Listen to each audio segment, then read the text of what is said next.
Alright guys, Surreal TV here. We're back with another hero talent. We finally have it. We finally have the Rider of the Apocalypse tree. The Unholy and Frost tree. The name we were most hyped for at the beginning when they first announced all of the names for the hero talents before we knew what they were. It's finally here. Rider of the Apocalypse. Let's get right into it. Starting from the top. Is that cut off? Nope. Starting from the top. Rider's Champion. Spending runes has a chance to call forth the aid of a horseman for 10 seconds. Oh my god. Guys, we're off to a ripping start. For 10 seconds. Mograine. Cast Death and Decay at his location that follows his position. Woo! That's what we've wanted for a long time, is a D&D following us. I guess it's going to be following him, but not us. But that seems pretty awesome. White Mane casts Undeath on your target, dealing Shadow Frost damage per stack every 3 seconds for 24 seconds. Okay. Each time Undeath deals damage, it gains a stack, cannot be refreshed. Alright, should we get White Mane's just throwing out agonies left and right here. That's pretty cool. Trollbane cast Chains of Ice on your target, slowing their movement speed by 70% and increasing the damage they take from you by 5% for 8 seconds. 5% more damage, I guess. Chains, whatever. Could be annoying on Sanguine. Nazgrim, while Nazgrim is active, you gain Apocalyptic Conquest. Sick name. Apocalyptic Conquest? They're just sprinkling that in there. Increasing your strength by 5%. Cool. Again, just more damage. Awesome. Let's go down the trees now. Choose one. On a paler horse. While outdoors, you're able to mount your adverse Death Charger in combat. Oh my god. Mounted combat? Well, does that just mean you can mount in combat and run away? You can't necessarily be in you can't necessarily fight while mounted? We'll have to see how that works out. Still, nailing the theme of Rider of the Apocalypse. You can mount whenever you want. Next, Death Charge. Active ability. Replaces Death's Advance. Uh-oh. What's going on here? Call upon your Death Charger to break free of movement impairing effects. Goodbye, Wraithwalk. See ya. For 10 seconds, while upon your Death Charger, your movement speed is increased by 100%, and you cannot be slowed, and you're immune to force movement effects and knockbacks. Oh my god, it's Death's Advance on crack, guys, with some Wraithwalk baked in and flavor. It's 10 seconds. The cooldown of Death's Advance is already 40, and we have 2 charges. We're going to be able to press this all the time. Oh my god, they nailed it. I mean, are you ever taking the first one? If it's mounted combat, there could be, I guess when you're leveling and stuff, that could be good. I guess for open world, being able to mount is pretty good. But holy moly, Death Charge, dude. Also, 10 seconds of 100% movement speed? Bro, that's crazy. They're absolutely cooking with the class fantasy on this one, dude. We're calling horsemen. We're gonna be on a horse for 10 seconds at a time with 2 stacks, 2 charges of it, 40-second cooldown. We're going to be mounted up 100% movement speed. It breaks you out of movement impairing effects, so you're never taking Wraithwalk in your life again. And you're immune to everything. It is Death's Advance on crack, and it is amazing. Oh my god, I love it. My favorite note in the game right now, boys. Alright, White Mane's Famine. When your diseases deal damage to an enemy affected by Undeath, it gains another stack. Additionally, when Undeath deals damage, it affects a nearby enemy. Oh my god. Alright, so White Mane's sick now. Instead of just doing on your target, we don't have to worry about tab targeting and spreading Undeath to everybody. It's just going to spread on its own. And when your diseases deal damage, it gains another stack. Oh, that's going to be a max. Could it even get a max stack? No, it just keeps increasing damage forever. For the 24 seconds, I guess, you're going to get 1 billion stacks. Because if we have Super Strain, you have 3 dots ticking. They're getting stacks. And every time it deals damage, it gains a stack. Oh my god. What the? It's going to get absurd stacks. And it's going to spread. Oh my. Dude, White Mane might be crazy. Oh my god. Living up to the mommy White Mane name. Alright, next. Hungering Thirst. The damage of your diseases, Frost Strike and Death Coil are increased by 15%. Oh, beautiful. Just 15% more damage. That's crazy. Diseases, Frost, and Death Coil. So it's helping your AoE and your single target by throwing on the Frost and Death Coil there. and the diseases everyone's using. Oh my god, that wild. Mograine's Might. Your damage is increased by 5%, and you gain the benefits of your Death and Decay while inside Mograine's Death and Decay. Sick. Cleaving everywhere. There was a dev note saying, where is that? Right here. While not directly related to the Rider of the Apocalypse tree, we know that both Sand Lane and Rider trees have talents that interact with Death and Decay, and we'd like to avoid those talents drawing too much of the focus of feedback, as we have some plans to alleviate the pressure of staying within your Death and Decay. While we have nothing to reveal right at this moment, we can say that we have plans to change how Cleaving Strikes functions in the War Within. That's amazing. So we're not going to feel terrible when we're not in our Death and Decay. We're going to be in a moving Death and Decay with Mograine now, increasing our damage by 5% and gaining all of our other benefits from D&D. So even if they take out Cleaving Strikes, we're still getting, wow, what's the name? Whatever the name of the thing is where we get haste stacks when we're in our D&D. So that's cool. Nice. I still think White Mane's probably going to be crazier, unless his Death and Decay does crazy damage. But White Mane sounds like the craziest right now. Nazgrim's Conquest. If an enemy dies while Nazgrim is active, the strength of Apocalyptic Conquest is increased by 3%.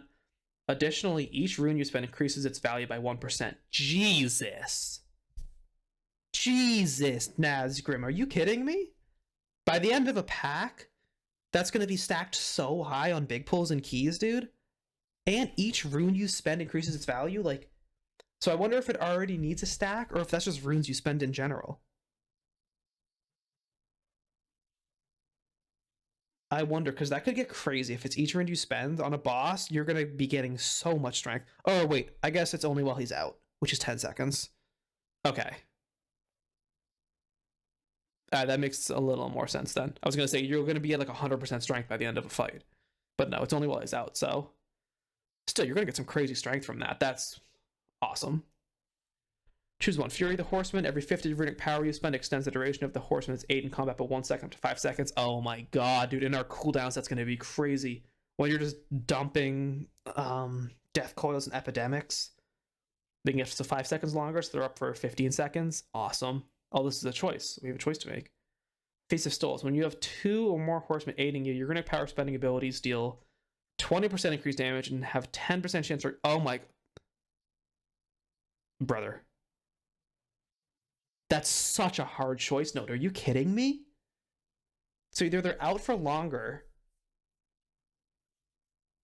or you do 20% more damage and have 10% chance to refund a rune.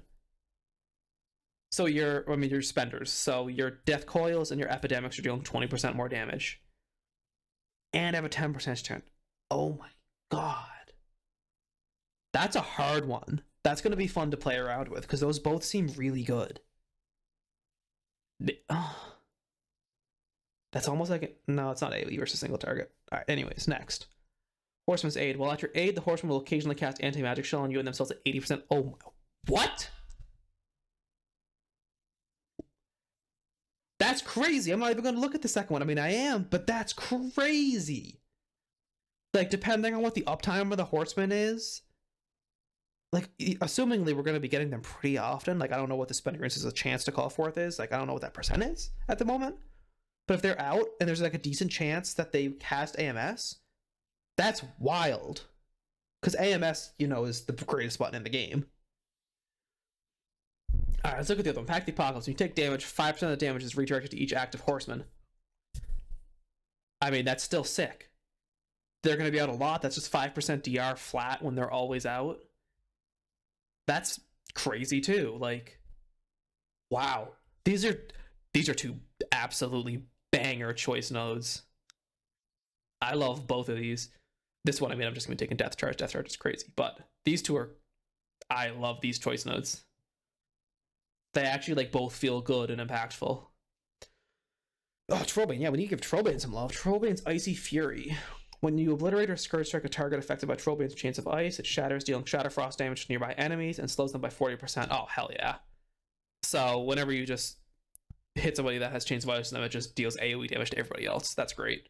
It's going to be annoying on Sanguine. It's going to be great on Spiteful. Yeah. Mossworn Menace. The cooldown of your Horn of Winter on Unholy Blades reduced by 15 seconds. And Death Indicates reduced by 10 seconds. Oh, sweet. Is that gonna desync stuff? Maybe a little bit. I'll have to go look at the numbers. That might desync cooldowns a little bit. But more Death Indicates is cool. Alright, final Capstone. Apocalypse Now. Oh, 10 out of 10. Love that name. Love the reference. Army of the Dead and Frostworm's Fury. Call upon all 4 horsemen. Oh my god, to aid you for 20 seconds? Oh my god. We're gonna do so much damage during army dude. Are you kidding me?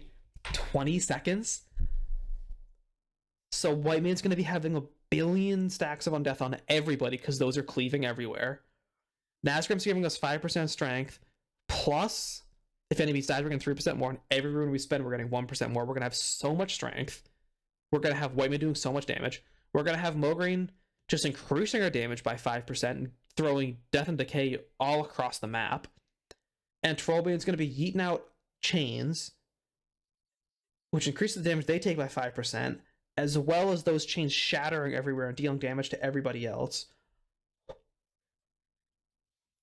It's going to be the most chaotic thing happening on your screen. There's going to be so many things happening on your screen when you press Army. Holy. Or Frostworm's Fury.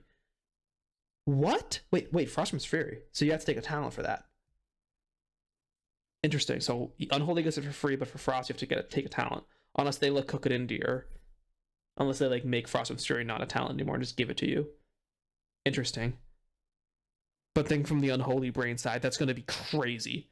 They absolutely slayed Rider of the Apocalypse. It absolutely lives up to its name. You are the 5th horseman of the Apocalypse at this point in time. You're summoning all of the riders. You get to, oh my god, you get to ride your Death Charger in combat for 10 seconds. 100% move. 100. What, Death's Advance is like 35, right? And that already feels like you're zooming because we're slow as hell. But 100? It's Paladin Horse on crack. It breaks you out. You are a horseman. Nothing can stop you. And all of their abilities are crazy. And this, oh my, this choice node's also crazy. This choice node's very fun. 10 out of 10 Blizzard. Rider of the Apocalypse. Absolutely incredible. We've seen all of the DK trees now. I love all of them for different reasons. Obviously, this one's the most fun damage-wise. The other two are great for you. Or Sandland's great for staying alive. Deathbringer's really cool. But oh my goodness, they absolutely knocked this tree out of the park. Love it. So yeah, guys, comment down in the comment below. We can talk about it. How great it is. Leave a like, subscribe, and we will see you in the next one. Peace.